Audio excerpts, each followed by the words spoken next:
episode of Modern Minds, where we explore topics of interest that are influencing the modern world. In this episode of mine, Yasmin Castaneda, your host, will be exploring into the application of logic and mathematics to modern problems. Although logic and mathematics have always had or been related, their importance continues to evolve, particularly in the technology or technologically advanced world on nowadays. Kasi diba, kung mapapansin natin, diba mga listeners, kung mapapansin natin ngayon, habang yung panahon, umuusbong or lumilipas yung panahon, pati yung kaalaman ng tao umuusbong, umuunlad, hindi lang sa technology matters, di ba? Kundi sa lahat. So ngayon, may makakasama tayo na mag-share ng knowledge niya, information, at siya ay galing sa Ilocos, at siya ay maganda at isang social science or social studies major. So let's welcome our host for the day, Miss Joanne Agalibu. Thank you for having me, partner Yasmin. Now let's get started. All these days, sa panahon ngayon, Ate Joanne, paano mo ma-define ang relationship ng logic at mathematics? Basically, mathematics is the language of reasoning. It offers an approach for solving problems and using logic. Mathematics is a basic tool used in technology, engineering, and even social science initiatives to simulate complex structures and make well-informed judgments. Wow, napaka-interesting naman nun, Ate Joanne, di ba?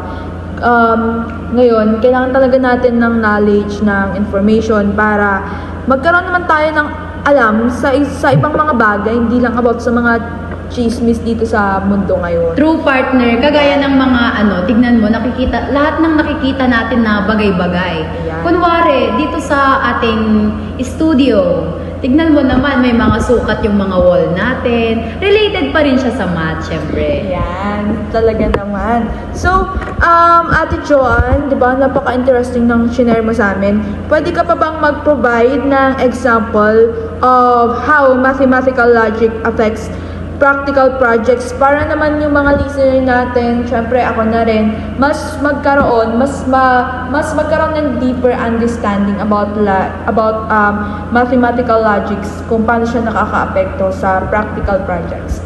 Sure, partner Yasmin. One example of that is yung method daw ng decision making or making decisions. Decisions are made in real time using logically based mathematical models. For instance, logic specifies how the vehicle should evaluate traffic patterns, choose an ideal naturally, and know when to brake, accelerate, or change lanes when it approaches an intersection. Okay. So, yung mga nakikita pala natin sa mga paligid natin, hindi lang siya basta simple, hindi lang siya basta nagawa, hindi lang siya basta naimbento ng isang tao, kundi kinakailangan siya ng logically based mathematical models. Yun pala yung kunwari yung example mo nga, yung sa vehicle, di ba? Dapat should evaluate traffic patterns, di ba? Sabi mo, choose an ideal naturally and know when to brake. Kasi nga, di ba, kung hindi alam ng vehicle na, kung walang na-invento na, ay, kailan ba mag-brake yung isang vehicle? Diba? Siyempre, mababangga ka kapag yung vehicle mo, kunwari, ikaw gusto mong promeno. Tapos, Sure, that's yan. Tapos, diba? Madededs ka. Kasi nga, walang logic yung sa may walang logic yung vehicle mo eh. So, kailangan talaga ng logic sa lahat ng bagay. Tapos, eto pa, accelerate or change lane. Diba? Kunwari,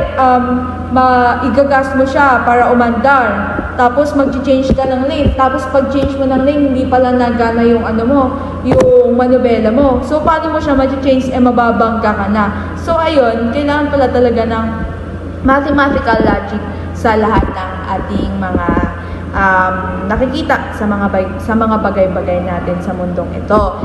So, in other words, logic is a real necessity rather than simply an abstract concept. Napakahalaga pala talaga ng logic. Indeed, Yasmin. Another example is the application of mathematical concepts to the creation of secure communication protocols in cryptography. These standards must make sense in order to protect the confidentiality and integrity of data.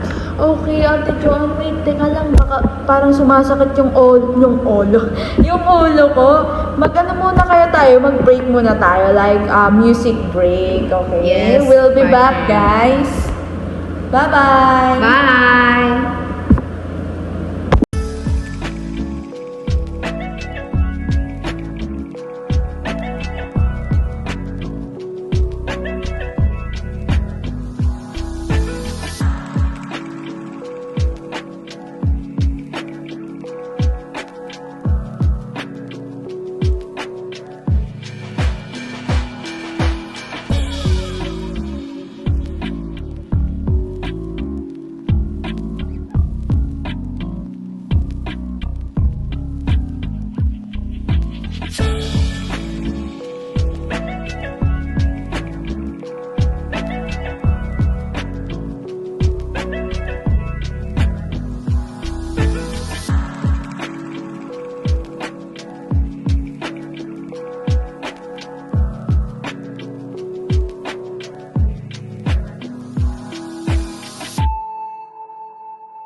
Okay, listeners, okay na ba kayo? Kasi ako nakapag-refresh na sa music na napakinggan ko. So, welcome back on our podcast or podcast episode.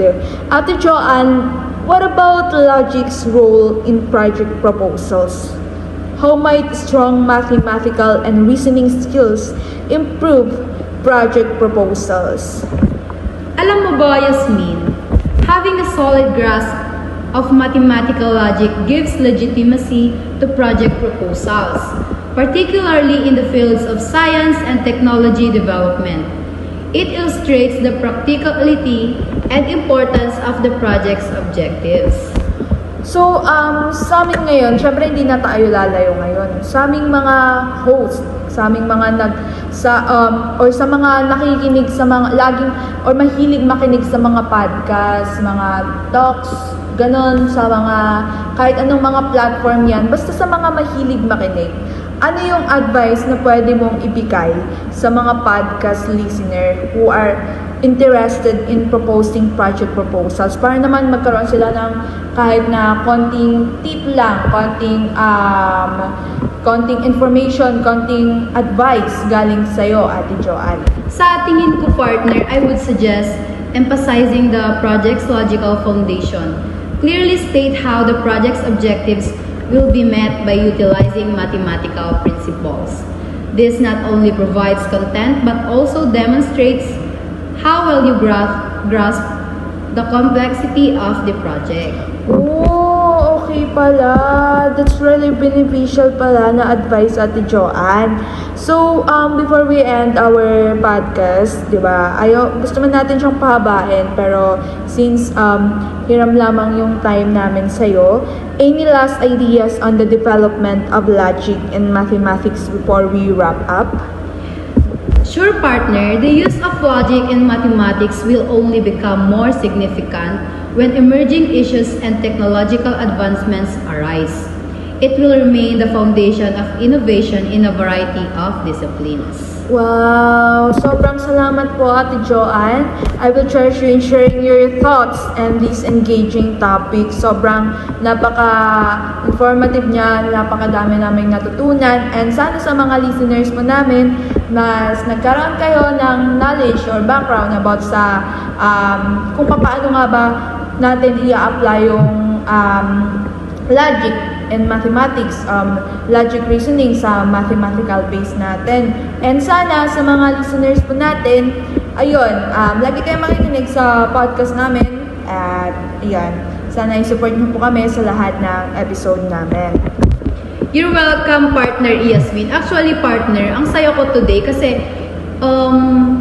bukod sa first time ko siya gagawin, yung podcast, is masaya ako na mas marami ding matututunan yung mga listeners natin.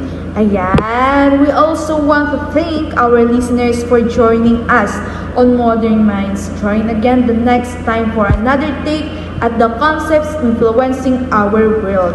Till then, maintain your interest and keep learning. Bye guys! Bye guys!